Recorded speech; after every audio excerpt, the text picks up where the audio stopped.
movies for black girl nerds.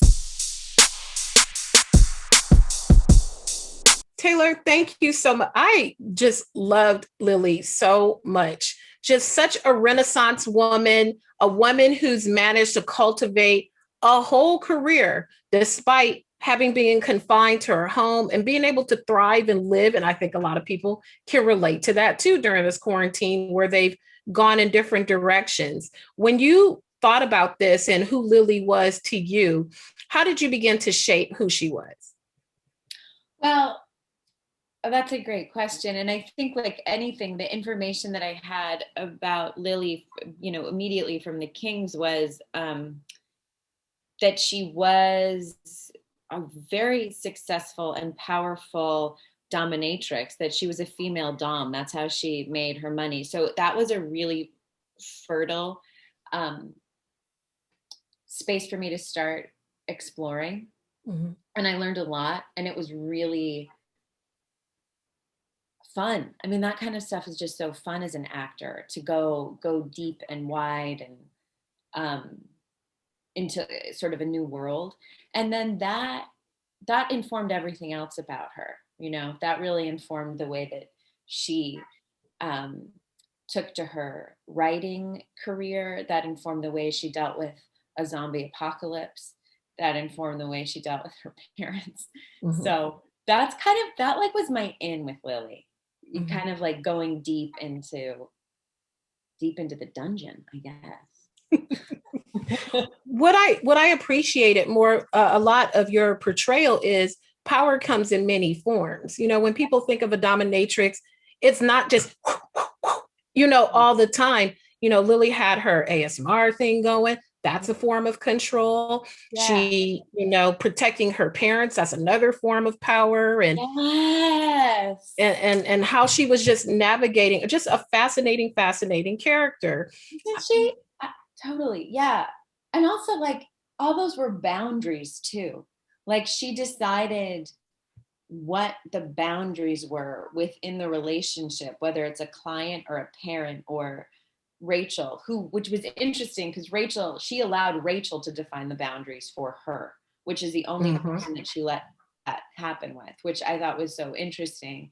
And yeah, it's fascinating. It's interesting.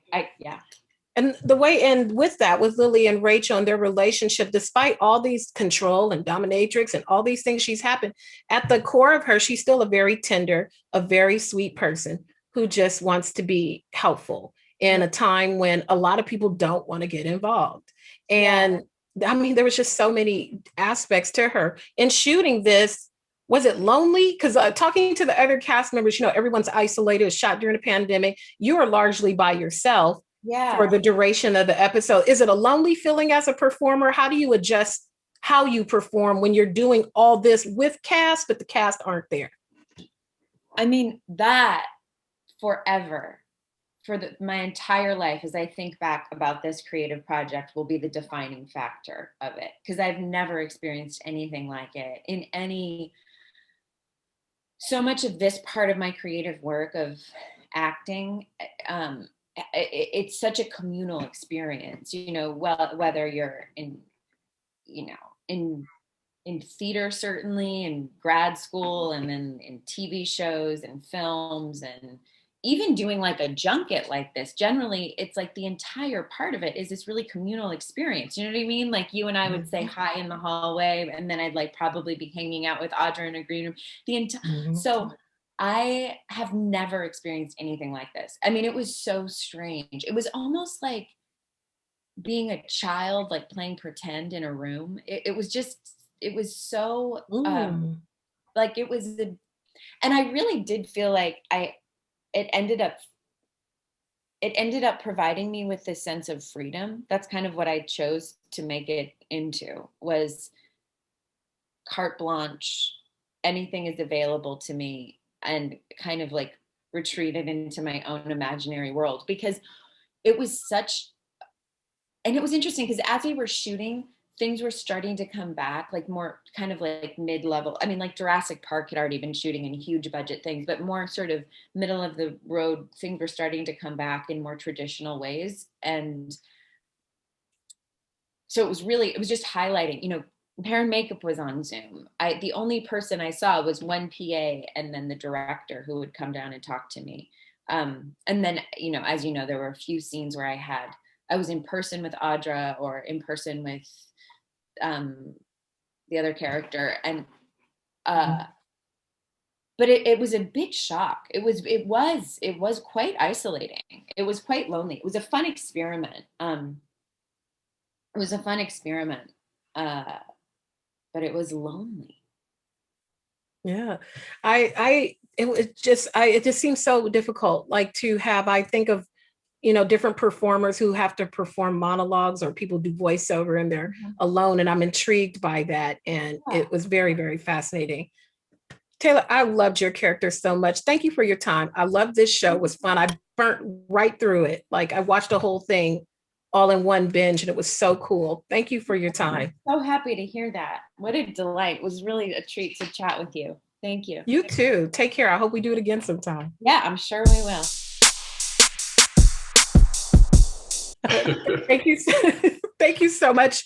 That's funny. I should do that. It should have been a lot of that going on during the course of you guys over the 6 episodes, because the world is caving down and you guys are in the middle of it. And it was so funny and of what could happen during these pandemic times. I enjoyed it. I thought it was really cool. Audra, for your character, Dr. Rachel, she's a doctor. She's very smart, intelligent. She kind of knows her path, but she has an overbearing mother who wants more. And I think that a lot of people can relate to that, especially during the pandemic. What did you find most redeeming about Dr. Rachel and her journey over the 6 episodes? I think Rachel perhaps underestimated herself up until this point, and the situation in which she finds herself forces her to rise to her power in a way, and begin to trust herself, trust her instincts, trust that she is intelligent, trust that she can do this. And I think the overbearing mother comes to show her there's a reason why I pushed you, because you do have the ability to figure this out, to literally figure out what is causing this new, pandemic. You have that ability. So I think Rachel comes to trust herself and comes into her power in a way that she was, I think, just going to coast before that and not really, she probably didn't trust that she had the ability in her that she does have. And all of a sudden she rises into this position of power and goes with it. And I think that's a neat journey. I mean, even in the middle of the craziness that's happening. Yeah, I think a lot of people have gone through a lot of self-discovery, just being in solitude in this time and really getting in touch with who they are. Will, your character, Brian, is just, we need a Brian. Some of us just need a Brian, even if the circumstances are not always together of how Brian gets there, but he's a good person. He's a loving person. And you need sometimes that person to truly see you. And I feel like that's what Brian does for Dr. Rachel. Is that a fair assessment of who he is? Yeah, absolutely. Kind of shows up and when maybe Rachel's not believing in herself, he's that positive voice to just, say, enough with the noise and all of the reasons why we shouldn't be together and why you shouldn't believe in yourself. He understood that what they had was incredible and worth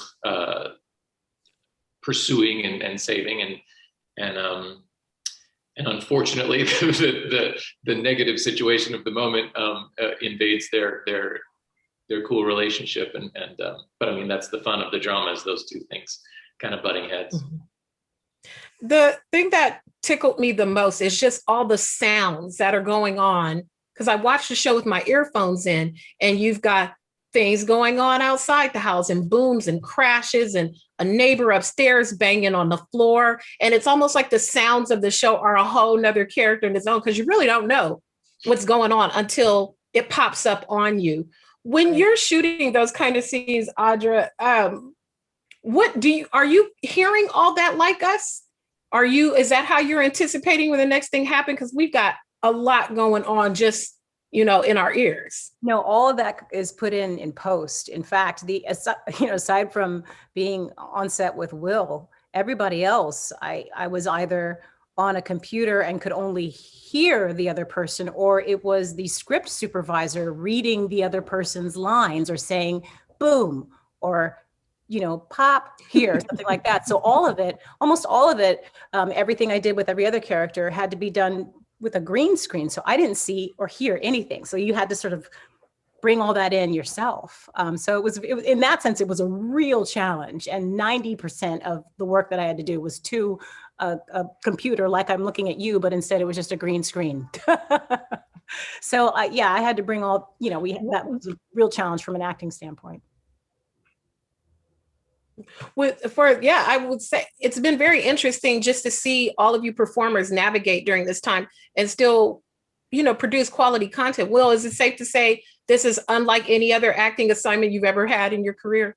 Oh, for real, on so many levels. I mean, one, getting to work with my wife on camera was unique, but the way that this was shot, like when people ask about this show, I say it's the most unique thing I've ever been a part of, and one of the most unique things I've seen, just because of the way that we had to shoot it. They had, like sometimes there'd be 8 cameras locked off in different positions within the house. And we would have our choreography for the scene. Okay, now you're going to step into this one. Sometimes they were iPhones mounted on sticks, and because there no cameramen operating them, because there couldn't be a crew where we were. They'd clear out the set and set up everything, and then we'd come upstairs, and then we'd speak with only the director and map out the scene and kind of do the choreography, and then shoot it. And while we were shooting it, we were just thinking, what is this scene going to look like? Because it felt like nothing we'd ever done before.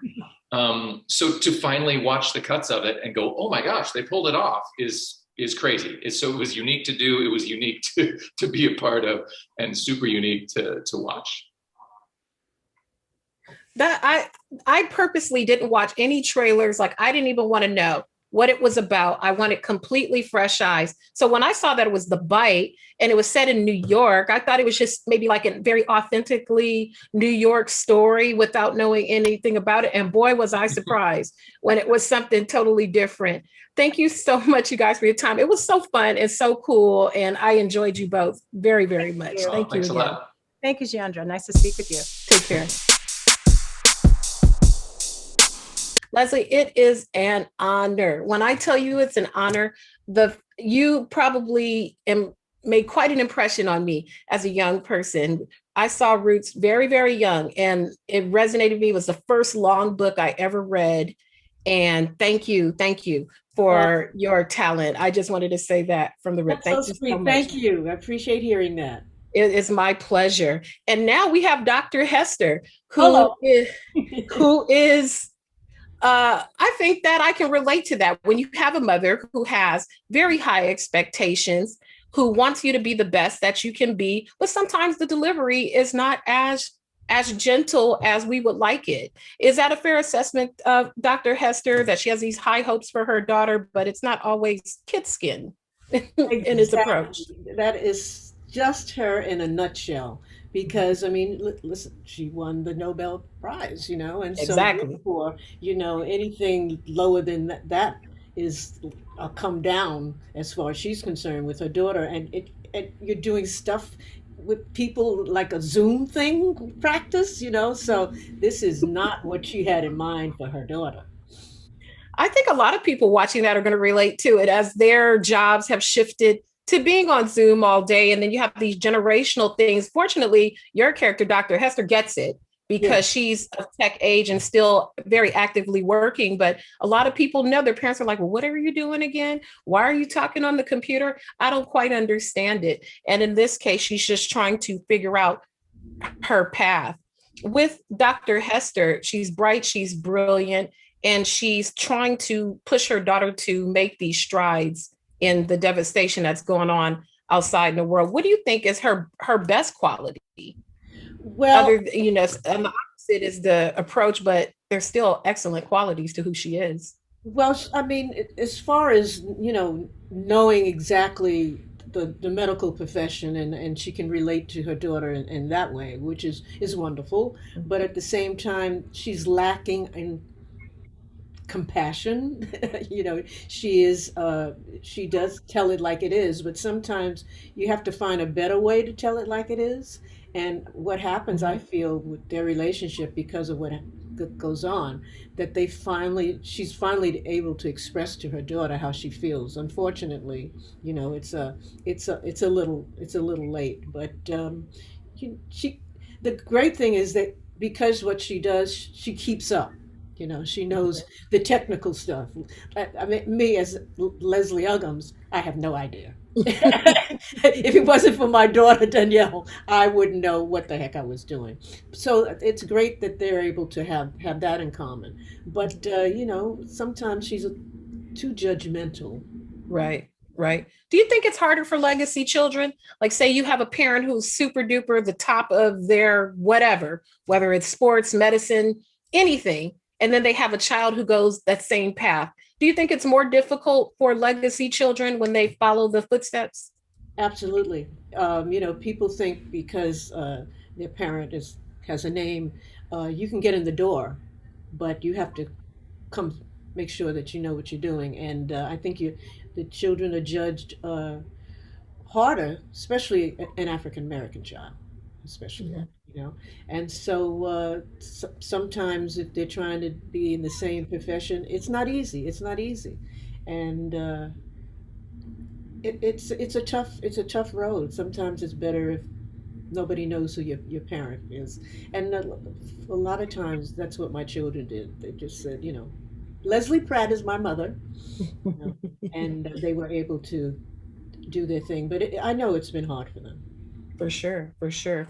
In the shooting of this show, it's very indicative of the what it's depicting, and that everyone's in different places. You've got a couple people who are at the CDC by themselves. You're at home at your computer. Your daughter character is at home. What was this time like for you to have to rely on technology as your character to just get some of the basic things done?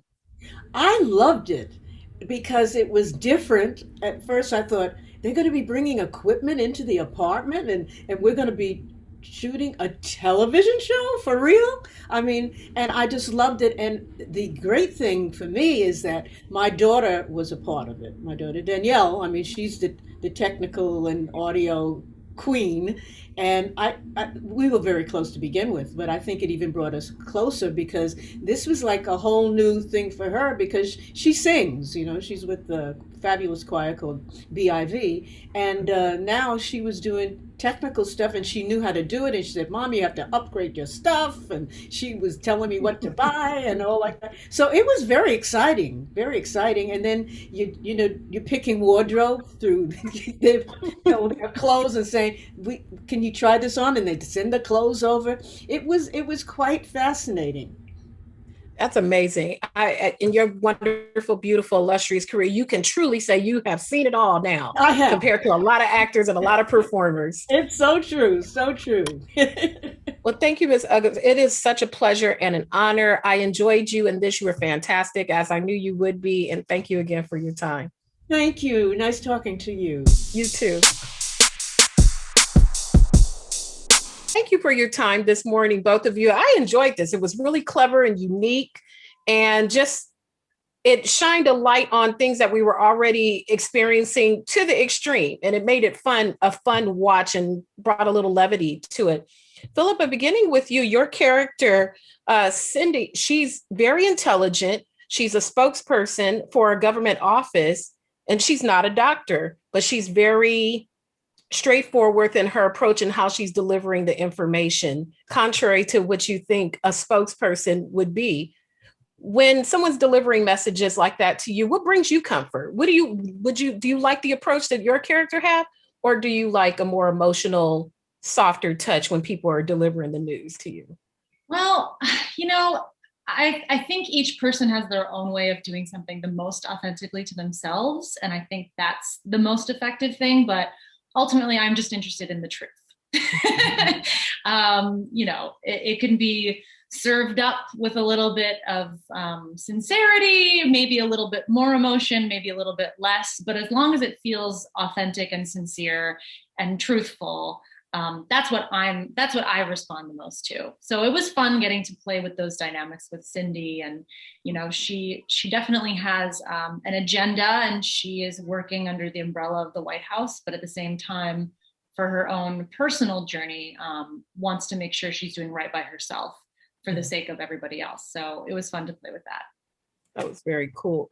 And Stephen, with you, with Dr. Zach is the opposite. Sometimes I feel like doctors are more stern when delivering the news, but he seems decidedly more emotional, more connected, because he has other, family like everyone else who are experiencing this, and he can't be with him because he's working for the CDC. What type of approach do you like? That type of approach, a more emotional touch, or I think Dr. Zach is sort of a perfect balance between somebody like Dr. Fauci, who was all science and appropriate in his approach and concerned about public health.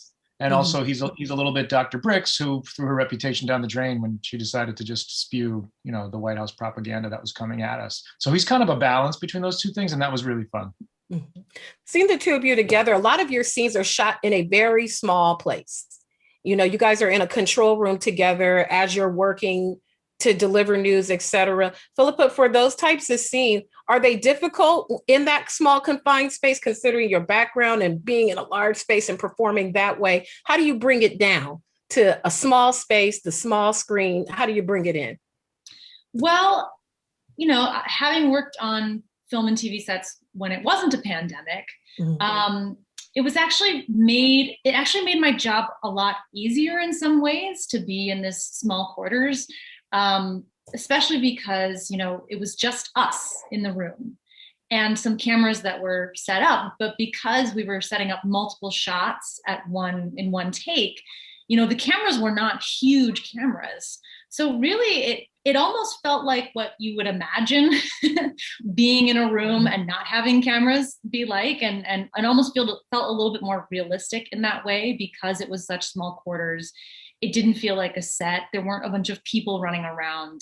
A lot of the, I think, imaginary sort of creative craft work that we were doing with our acting was made easy by the fact that we could just be very intimate with each other, and focus on each other and not actually have a bunch of stuff happening around us at the same time. So I felt it to be freeing in a way. And it was really exciting, especially that, I got to be working with my husband, who is the ultimate scene partner because he's so talented, but also because I just know him so well. I told her to say that. I told her to make sure she says that. Well, she gets her, send her flowers today to the other room. That's right. With Dr. Zach, he more so, there are other characters who have to interact more with the outside world. With Cindy, we only know about, for the most part, what's going on there where you guys are at work, but we're seeing glimpses of his life outside of that room. What do you think was his most redeeming quality as he was trying to navigate these two worlds that he's got going on while the rest of the world is kind of collapsing around him? Well, I think, the show is very much satire and a dark comedy. And it was really fun to sort of play the sincerity of him trying to really solve the mystery of the science. That was the sort of through line that I was able to grab onto and have a good time with, I think, throughout. Mm-hmm. And lastly, these are things that could happen. The story touches upon other news stories that have happened outside of the pandemic, or health crises and different things that we've been experiencing in the world. Lastly, Phillipa, for you, if we were in a circumstance like this where, I don't know, there could be a mutation of our most recent panorama that we had going on and we had to go back indoors, how would you do it different this time if you had to go in lockdown? What kind of things would you want in the house that you didn't have before? Well, I feel like we did a very good job of being mindful of, keeping the house stocked and always utilizing what we have and being smart about, how we cook and how we have our day-to-day activities. But I think this time around, I would really try and just focus on, being as present as possible. I know that in these moments of crisis, it's really hard to feel like, what should I actually be doing that I'm not doing right now? How can I be more productive since I can't be out and about doing things? And I think it's really important just to remember to be present and be with the people that you love, and remember that that stuff is the most important stuff.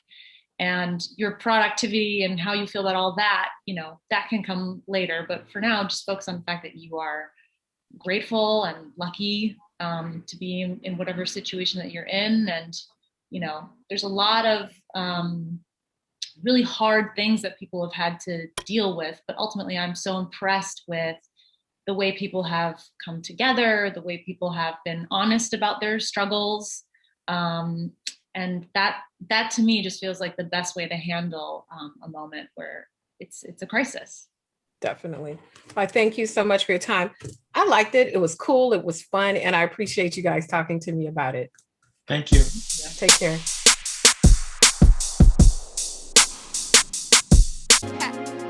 Better shake your booties for black girl nerves. Better shake your booties for black girl nerves.